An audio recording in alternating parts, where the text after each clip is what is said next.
Good afternoon, everyone. Thank you so much for coming. I'm Jill Hartz, the Executive Director of the Jordan Schnitzer Museum of Art. Is this working okay? Yeah, okay. So, really happy that you're here, really happy that we have this fabulous exhibition on view. Really unhappy that this is the last official program for this great show. We fall in love with our major exhibitions, and of course we've all fallen in love with Lynda Lanker for bringing this to us. But let's just thank Lynda for making all of this possible.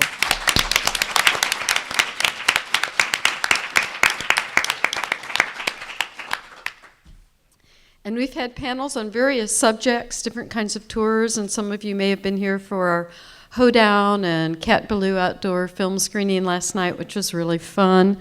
And today, we're going to look at the land. We're going to look at land use and preservation and how that relates to Tough by Nature. We have a wonderful panel here today, and I will just very briefly say who is here. But I want to thank the three ranch women on the panel with us today. And you can see Billie Roney on the end, and Lois Stevenson, and then Gerda Hyde.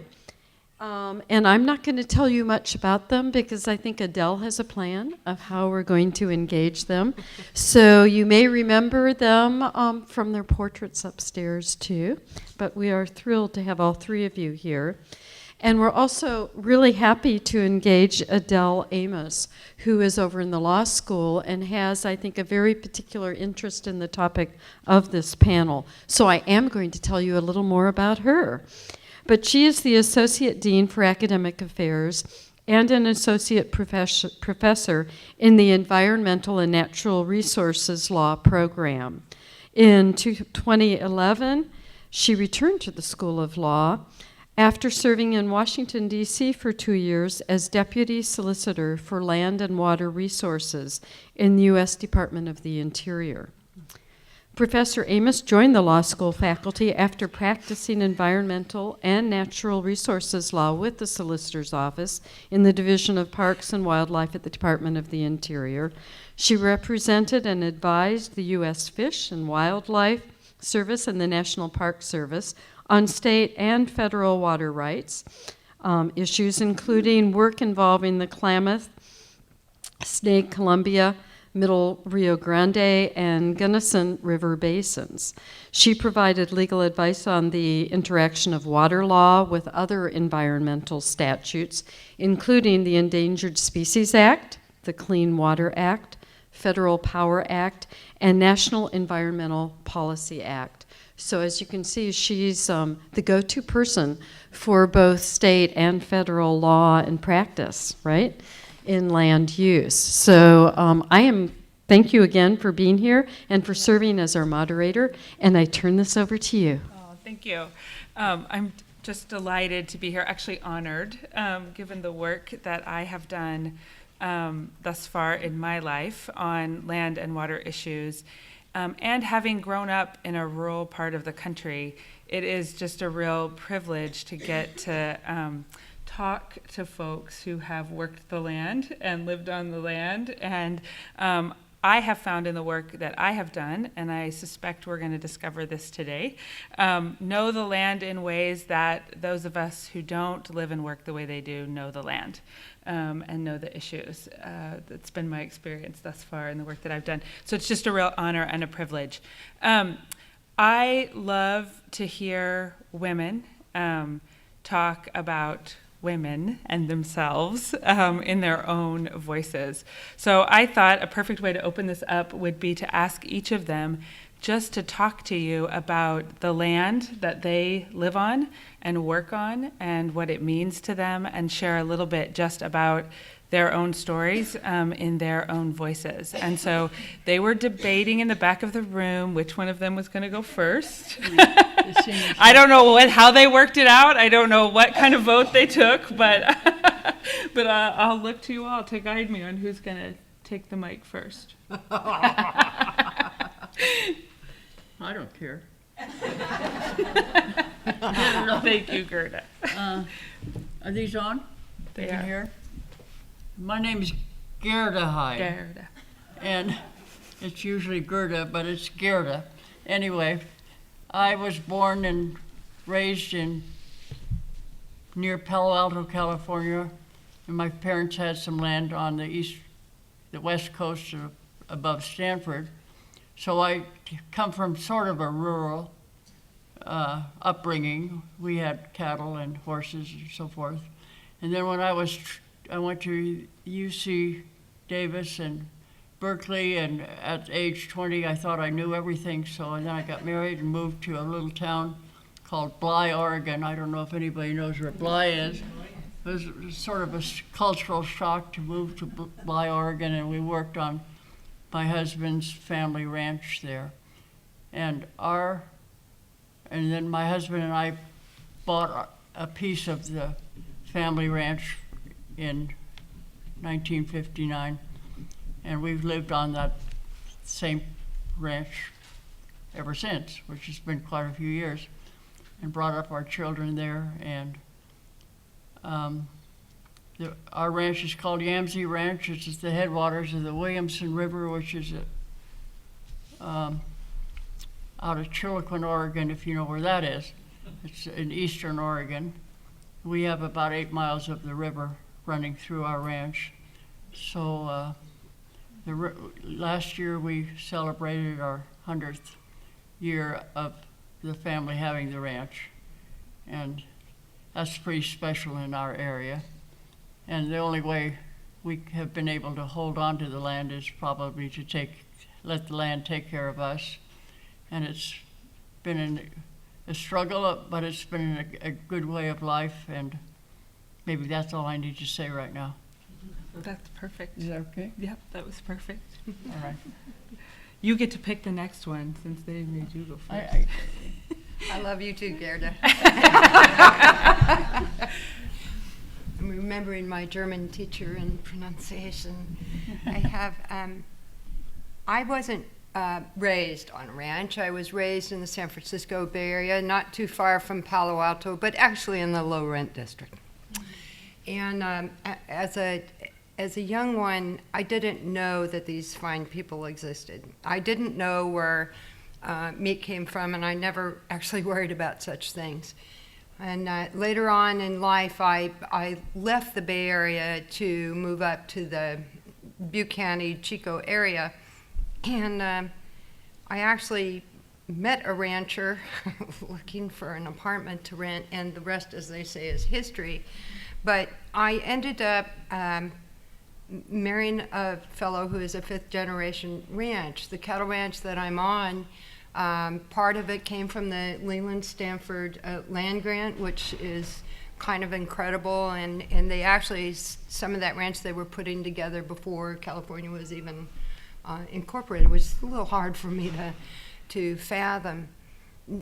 One of the things that I found, and I don't know that I'm going to characterize this right, but because I didn't know these people existed, and I hadn't ever seen this kind of life or the style or the animals or any of that, I think once I got a little bit of the scope, I just thought I had died and gone to heaven. Where else could you go and say that you make a living waking up every morning and seeing the most beautiful vistas and scenery you've ever seen in your life, that you can run out there, jump out there, go grab this gorgeous animal with a mane and tail and ride his little rear end around chasing these cattle with little calves that jump up and down and entertain you all day, with dogs that love you just for the fact that you feed them and your partners and your teammates. It's the most incredible life I have ever seen. And I have such respect because I've seen the ranchers characterized as not so smart. I've seen them characterized as not doing a good job. But here are these wonderful people who they get the secret of life. The secret of life is that they know that if they take good care of the land and they're taking good care of the cattle, their cattle are a lovely barometer. They know that if anything goes wrong and they start hurting their cattle, it's such a cycle. They can care for that land, care for the cattle, and keep the whole package, all by the decisions they make. And I think that makes them very special with what they do. And the bonus is all the habitat that happens inadvertently for every other thing that walks, talks, crawls, or whatever they do out there.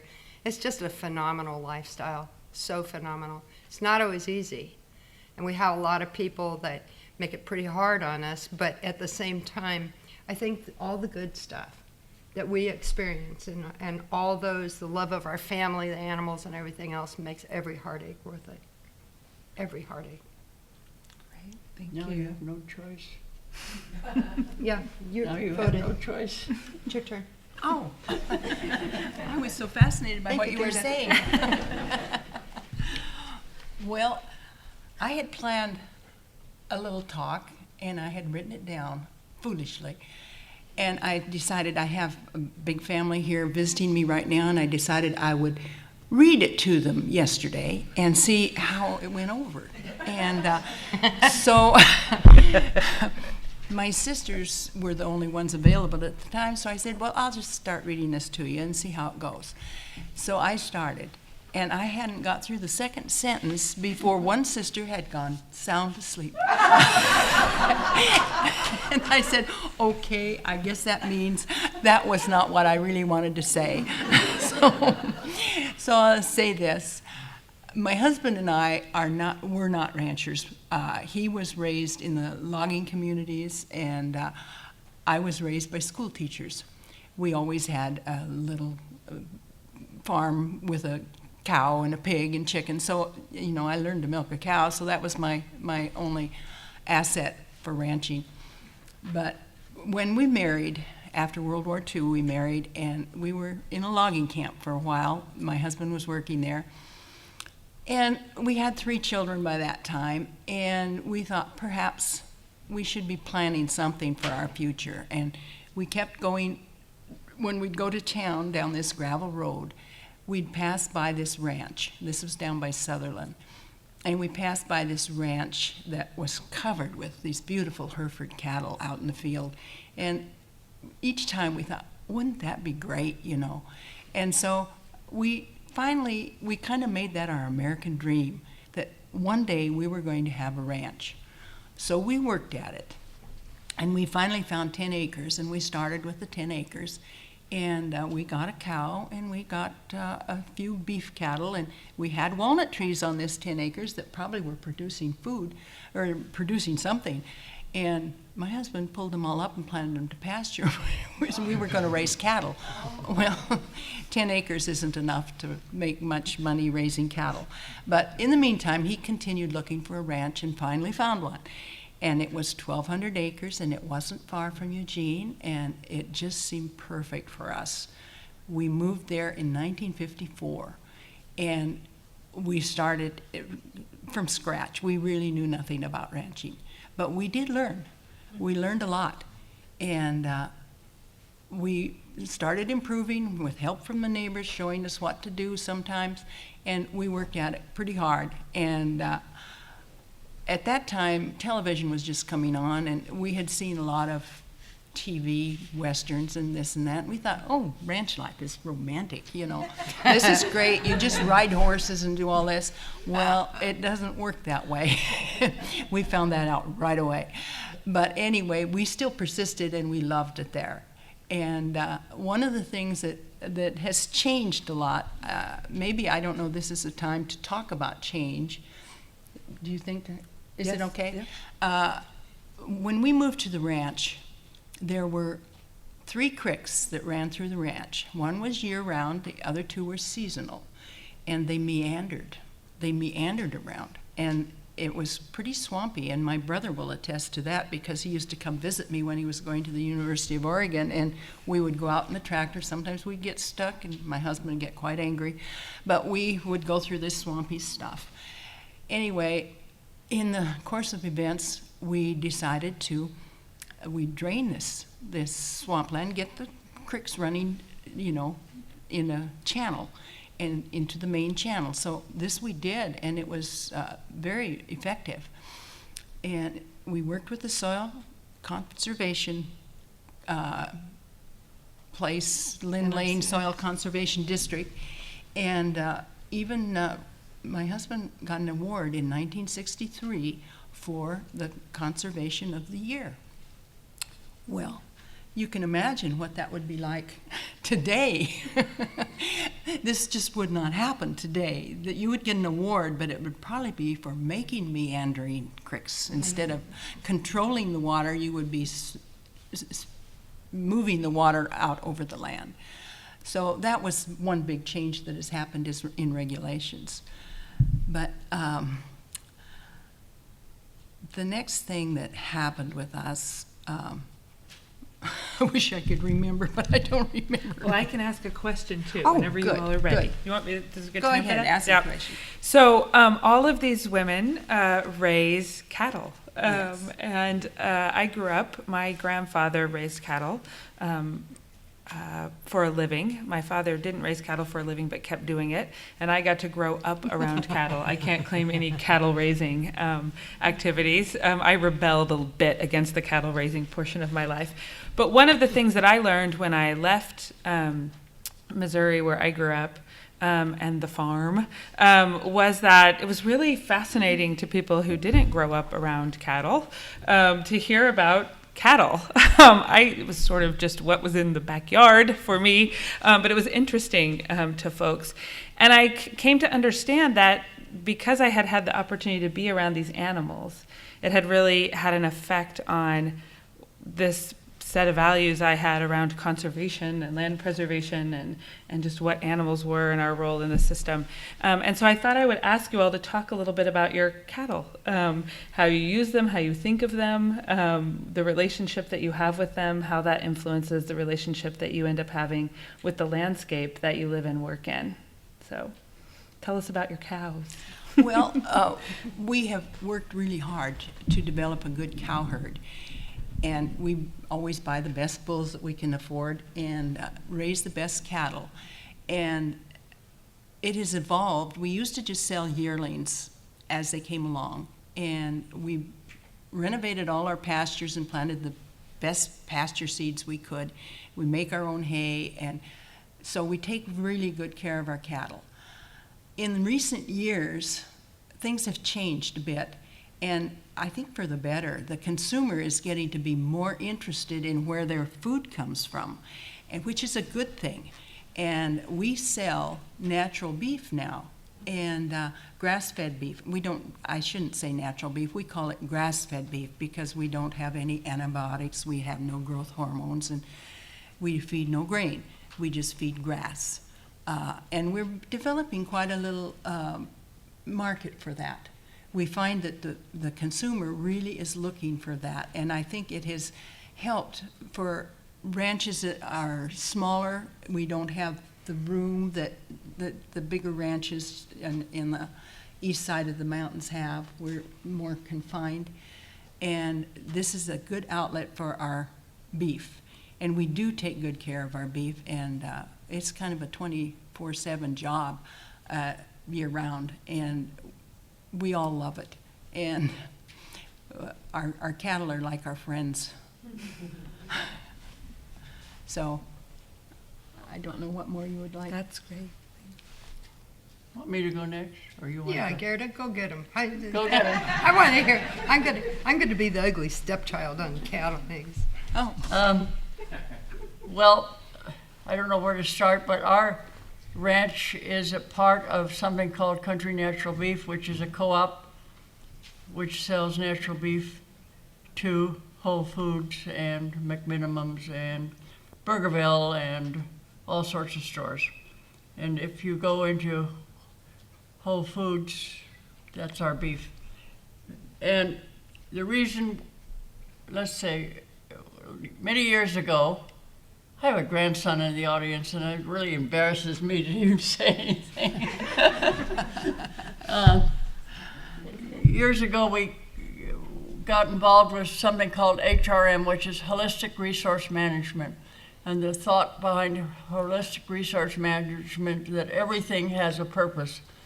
So everything has to work in unison on your ranch. And so our cattle, we consider our cattle as a tool to improve our land. We rotate our cattle through the land. Their hooved actions is a very important tool to the health of our land. We don't use any sprays or commercial fertilizers or anything like that, because if you kill a mosquito with an insecticide, you're also killing some fish or fish food, and fish is another very important part of our ranch. And so the cattle we consider them a tool. They are a big part of our operation on the ranch, but we use them to improve the land, and we try to keep everything very natural. And I don't know, everybody always wants to know how many cows you run and how big your place is, but this year I sold my cows to my children, my grandchildren and children, because I thought it was time to do that. And so the cattle are their tools now. And I don't know if anybody has any questions about all that. We'll have it later. Yep. Yeah. How's that? We'll let. I wondered if Gerda had seller's remorse yet. Hmm? No. What? Seller's Did remorse. you had seller's remorse yet? Selling your cattle. Do you feel bad about selling your cattle? Yes. Yeah. I'm sure you do. So, Billie, did you want to take a chance on that You question? have the sheep's crook to pull me off. Well, the exciting part is when you're done, I'm going to let them ask some questions. Oh, then, okay. so. Oh, be gentle out there. I was recently talking to a wonderful fellow that remarked to me about cattle being stupid, and it wasn't meant to be mean. And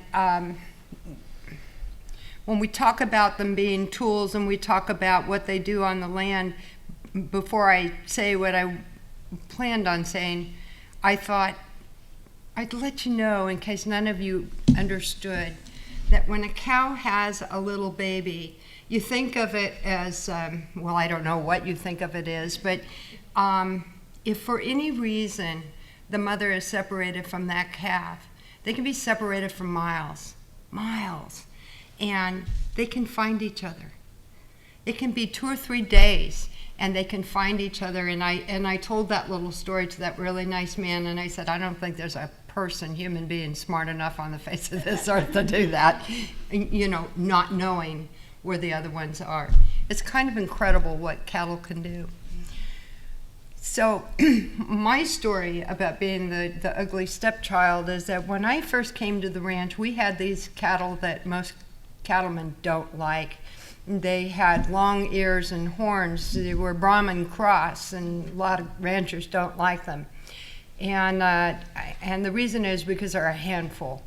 They're feistier, and they're not very docile, but they're incredibly smart and incredibly beautiful. And for a girl that had never seen any cows and didn't know cows from anything else, it was amazing.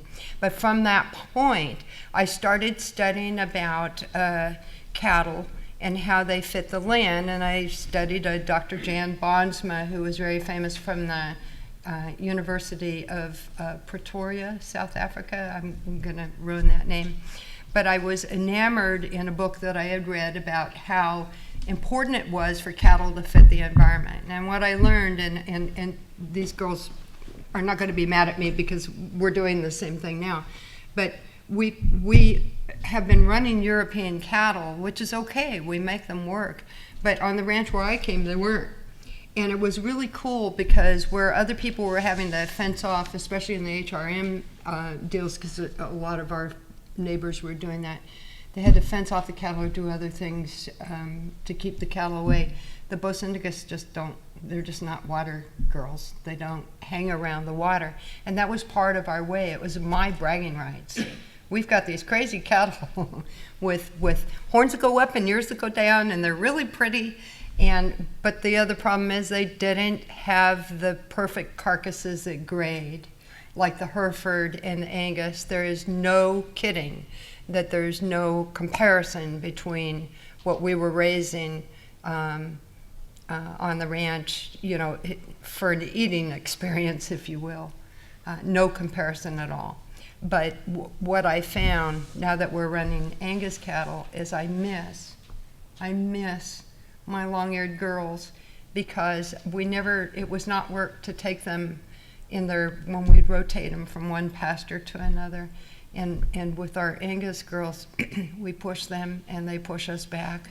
And the little calves get hot real fast, where the Bocindigus, the little Brahman calves, didn't. And so I got to see firsthand the difference. And what we were talking before is what the consumer wants.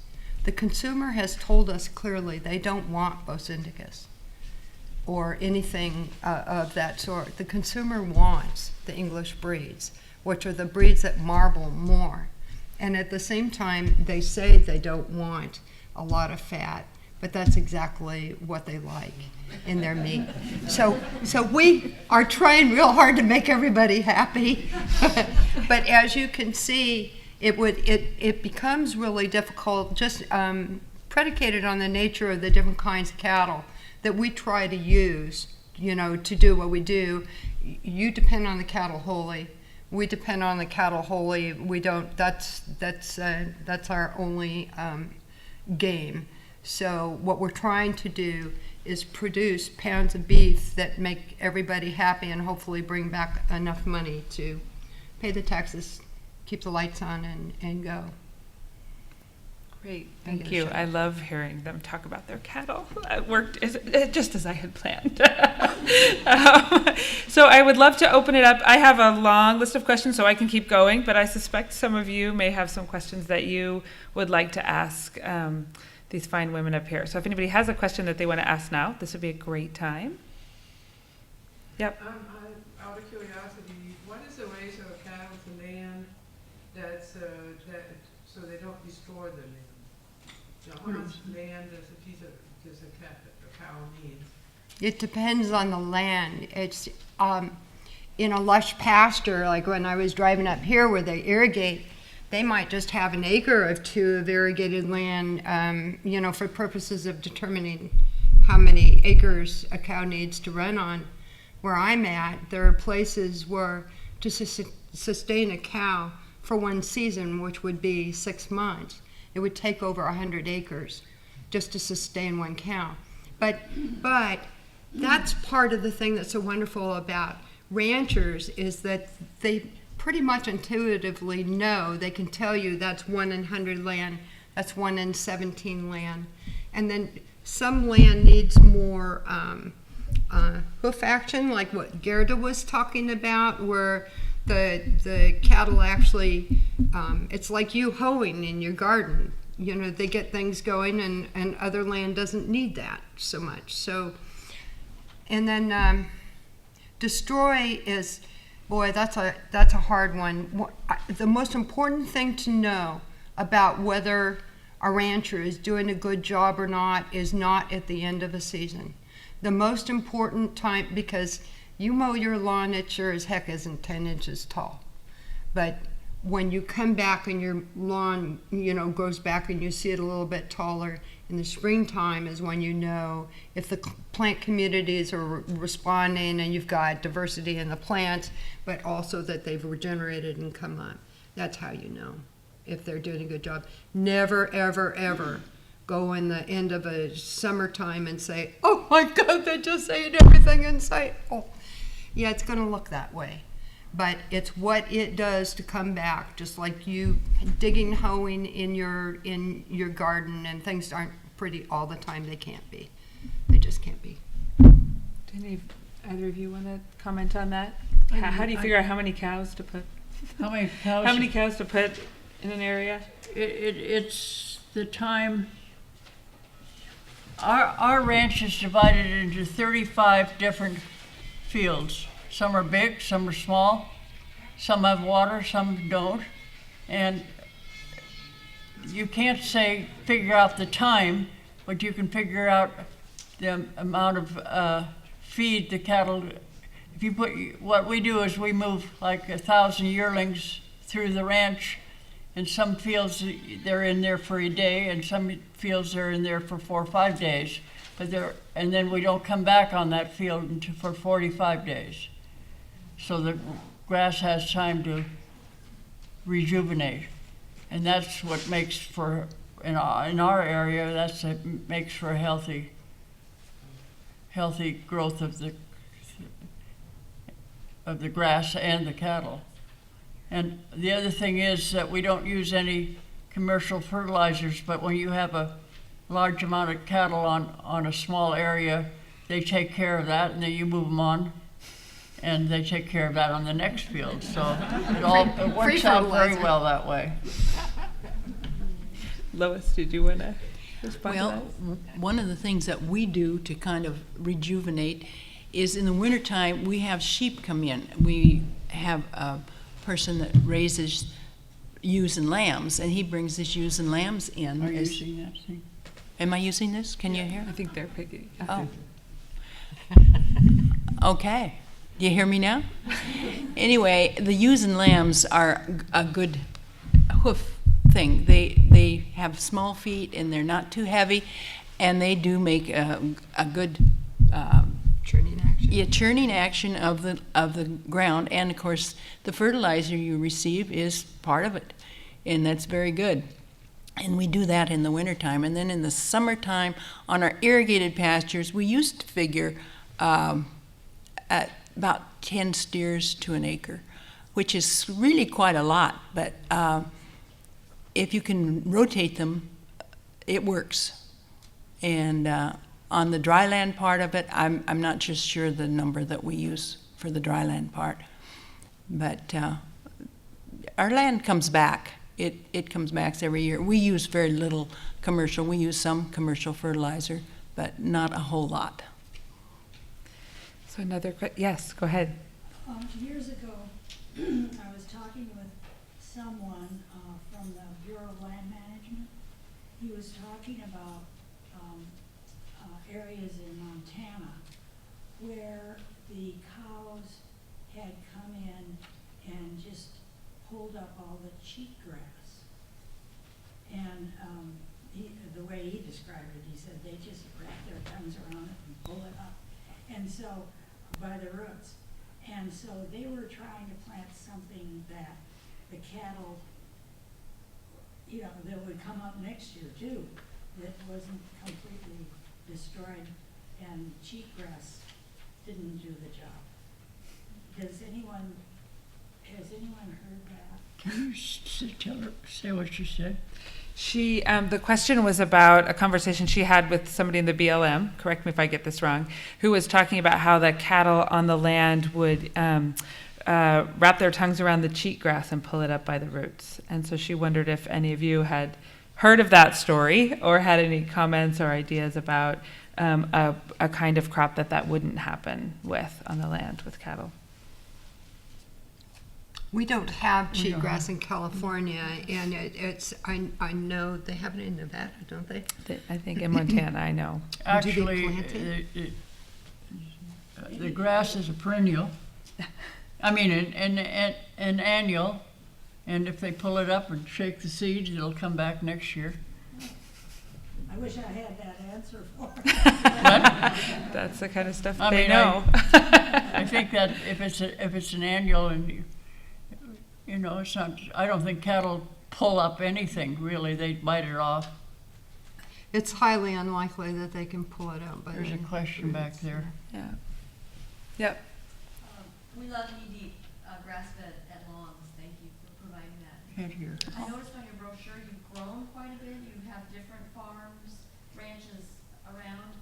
Have you had to renovate those to suit your needs, or are you finding property that is already environmentally suitable to what you're trying to do? I couldn't.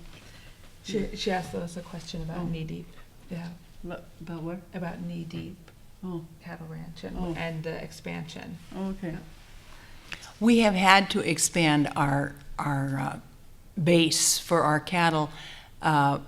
We raised a lot of them down on the coast, and those were already pastures that were in, and the most we've had to do is some fencing, but they were environmentally sound pastures to begin with. And we do rent some small pieces near some of the bigger plots that we have. And we haven't had to do a lot of pasture renovation. Some we do, some we don't, but it's worked very well for us. And we have some in Douglas County. We have a ranch that we rent in Douglas County, and we keep some of our meat animals down there in the wintertime, and because it's the first place that gets a lot of grass when the spring comes, so it works out pretty well for us. So I'm going to take the mic again and ask a question. I often get asked sort of what caused me to work on the issues I work on, the environmental issues and the conservation issues I work on. And I didn't know this at the time, and I didn't know this when I was growing up, but when I started to think about it, I often end up reflecting back on some experience or moment, and they are frequently associated with that land that I knew as a child and that I grew up with, in those moments that you can have when you're out working on the land. They happen for me now in my small backyard in my garden. But I wonder for any of you if there are these moments that you've had working the land that you work on that have taught you something or revealed something about the way that nature works, the way that you approach the work that you do, that you'd be interested in sharing with us. Sort of a moment. I'm sure you've had many, many, many of those out on the land, but we'd love to hear about. Would love to hear about one of those. That's a hard one. That's a hard one. Does anything come to mind? Mhm. I thought, Billie, maybe something for you. I have. I get to see so many things that I certainly would have never seen in Richmond, California.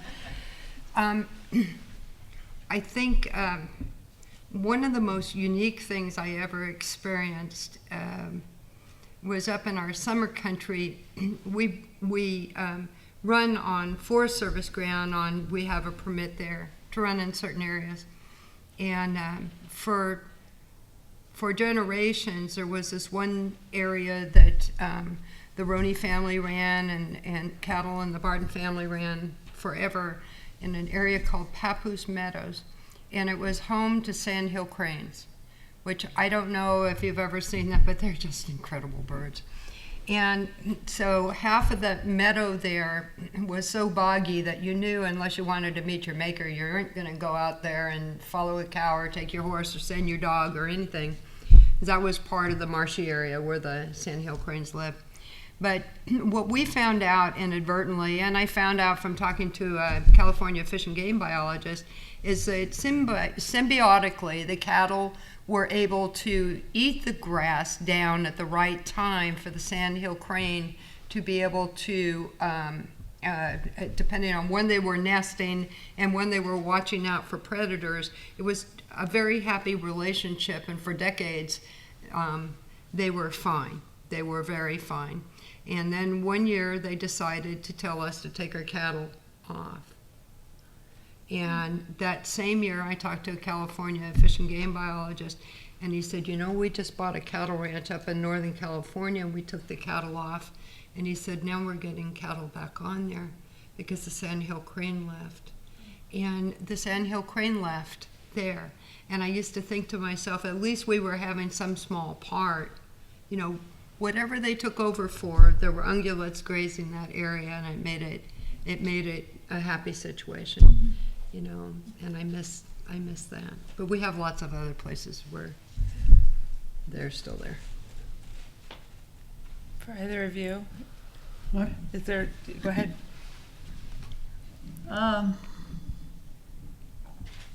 I know in our area we have a lot of deer, or we had a lot of deer.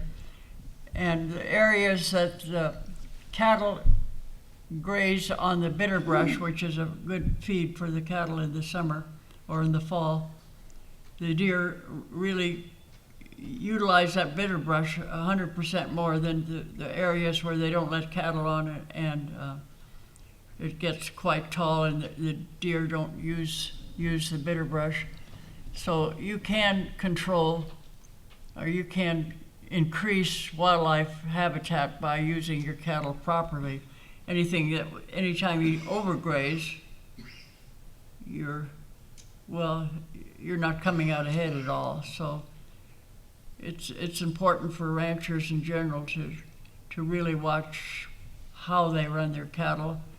And I think more and more, I know our uncle that started our ranch was a redneck cowboy. He had tunnel vision, I'm sure, because he couldn't see further than the fat cow.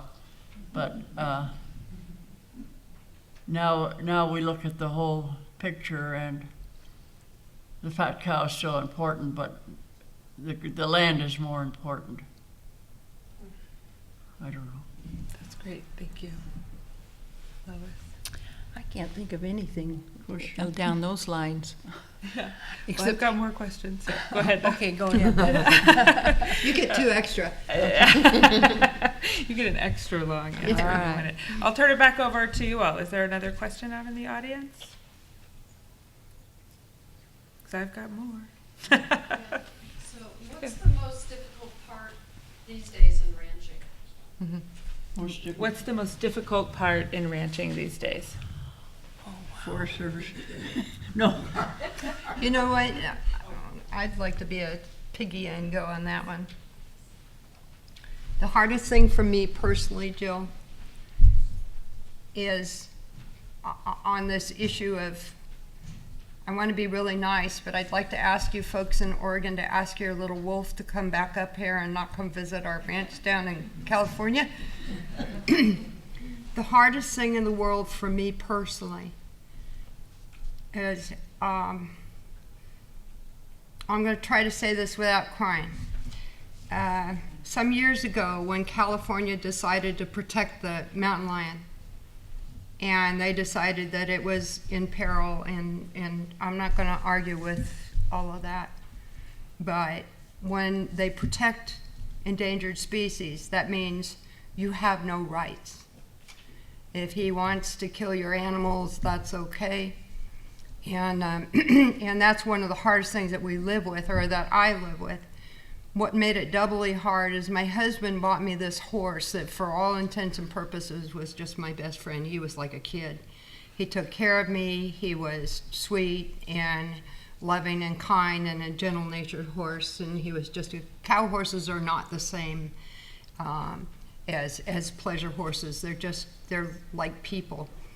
So my husband had borrowed him and took him up in the foothills, because we often walked the cattle up and give our horses a blow because it was so far and so steep and all of that.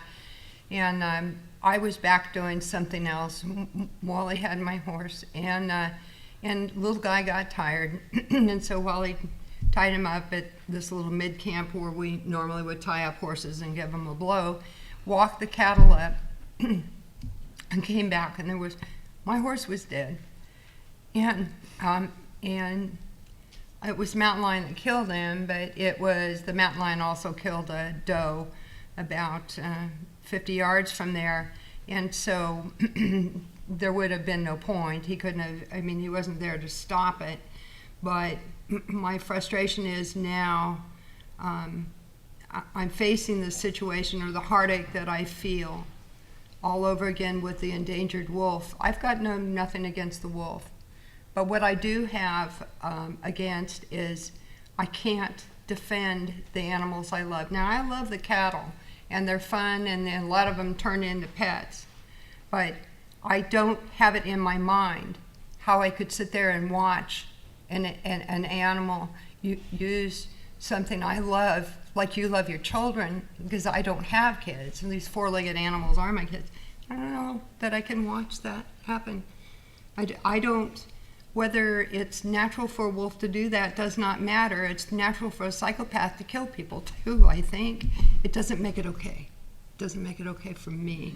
And that's the hardest thing I face right now, is getting people to understand it just ain't that simple.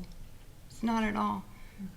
We didn't raise and feed and love those animals to turn into dinner for somebody else. Yeah, right. Unless it's, unless the time that we determine with the cattle. But certainly not our horses and dogs.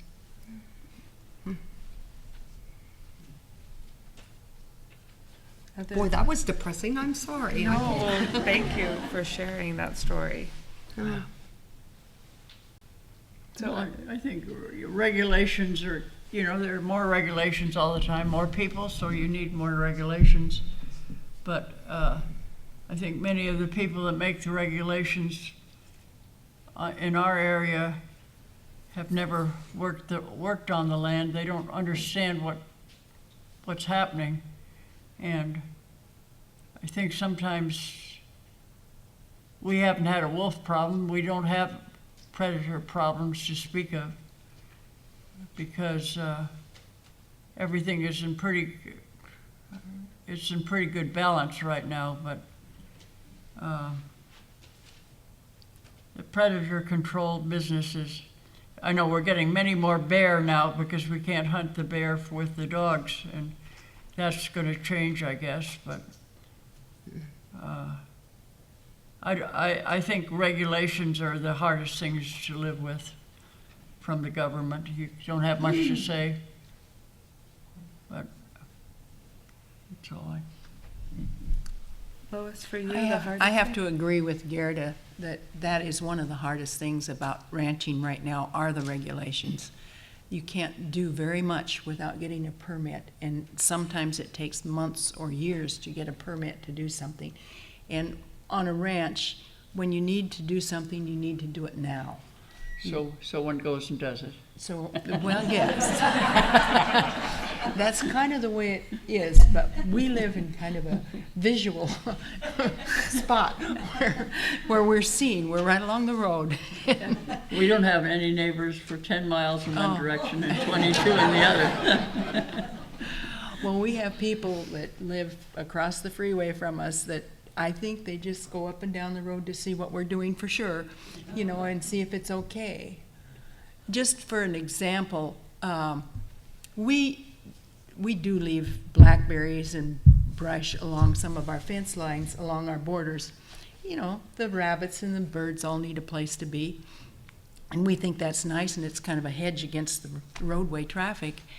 And this summer, we have a wheat field across the road that there's been a few little thistles grow up along the fence line there, and one of the neighbors up in the housing development called us to say, well, some of the people up here think that looks pretty messy, those thistles down there, and we would like to come down and spray them for you.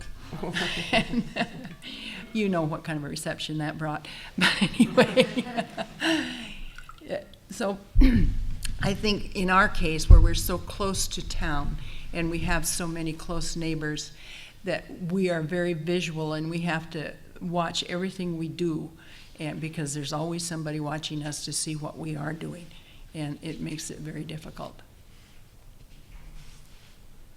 Are there questions from the audience? So I have a question, and there have been pieces in it, pieces I think of answers in the pieces of the answer and things that you've already said, but I'd love to hear each of you talk about it in particular. And that is, what's the role of family and generations in your approach to what you do on your land? What's the influence of the ideas of those that have been before on that land and those who will come after on that land in the work that you do? Well, want me to answer some of that? Because I probably have the biggest family of anybody. I doubt it. Somehow, last year we had a celebration for 100 years on the ranch. We just took a family picture of the generations that came for this celebration. in this one picture, there's 72 people. Those are all offsprings of Uncle Buck. And now I had 5 children, and I have 17 grandchildren, and today I've just realized I had number 12 great-grandchild born. So it's a real worry to know what to do with the ranch in the future. And the consensus of the family so far has been, we'll keep the land, we'll all probably have to have jobs elsewhere, but we want to enjoy the land in the future. I think that's probably the way my grandson back there thinks about it. How about it, Tim? I mean, Tyler. I call him by the wrong name.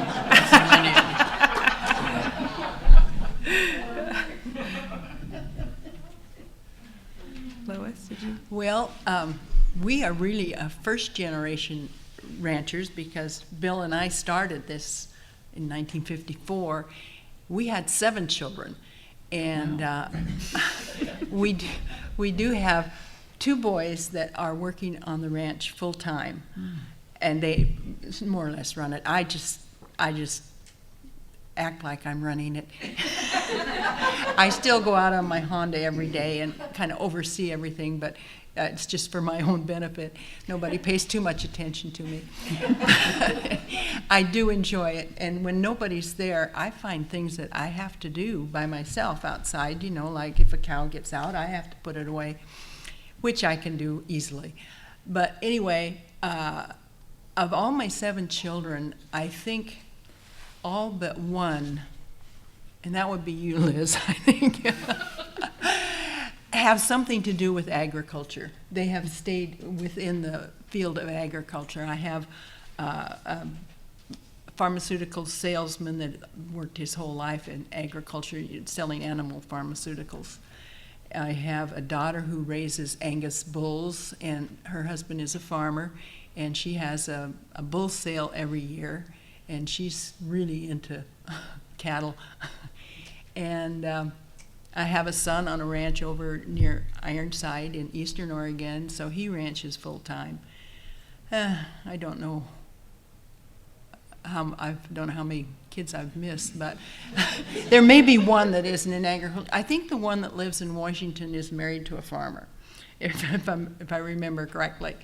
And I'm not sure how many children or grandchildren and great-grandchildren I have, but I have quite a few.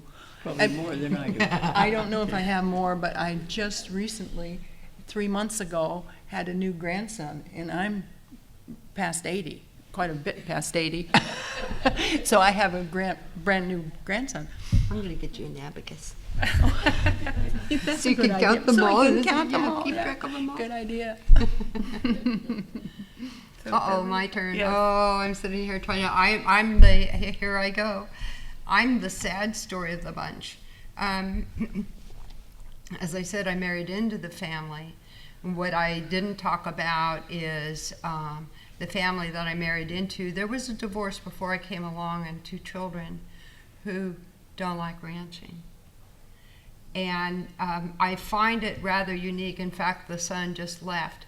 So that leaves Wally and myself to have all kinds of fun.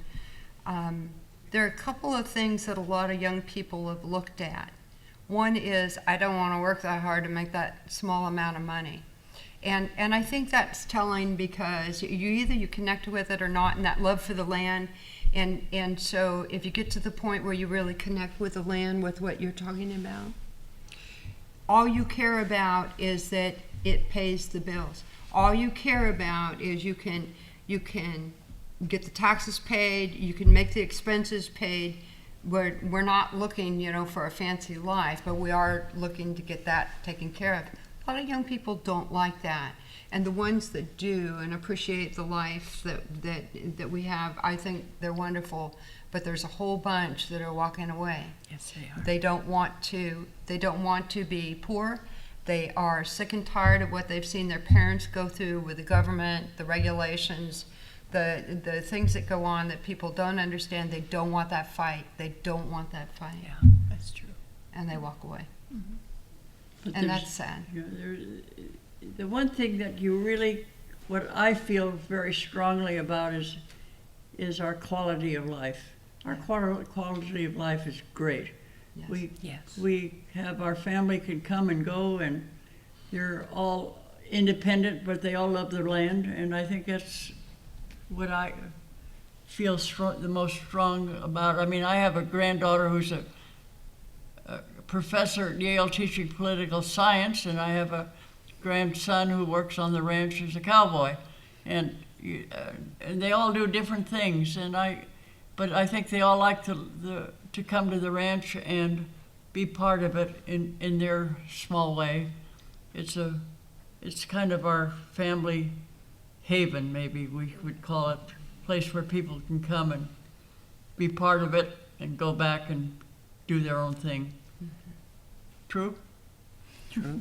I would actually like to add a little onto that, because even in my immediate family, we have my older sister went to Klamath and became a radiology technician. My older brother he's moving to Colorado, working for a geothermal drilling company. My little brother is staying on the ranch and raising cattle, and I actually work in town as a special needs case manager. And even though we're all across the board in terms of interests and what we're into, that's kind of a unifying thing. Growing up where we did, it's a matter of work ethic. You know, it's something that was instilled in me in a very young age, is if there's a job to do, you get it done. You do whatever you can to get it done. And just that relationship with the land and being able to be a part of something like that has been huge for me. It's just something that I will never forget, and hope I never have to. Thank you. I think that's something that we have kind of overlooked, is the work ethic that has happened in families on ranches, because everyone learns how to work, and you have to. And they have skills that I really feel sorry for people in town that don't ever get to develop some of these skills, because farm and ranch kids really are skilled in many ways, and they work hard and they know how to work, and no matter what kind of environment they move to, they're still good workers because they learned it at the ranch. And you don't leave a job until it's done. So I think with that, we're at time, aren't we, Jill? Yeah, so please join me in thanking these three amazing women for sharing with us today.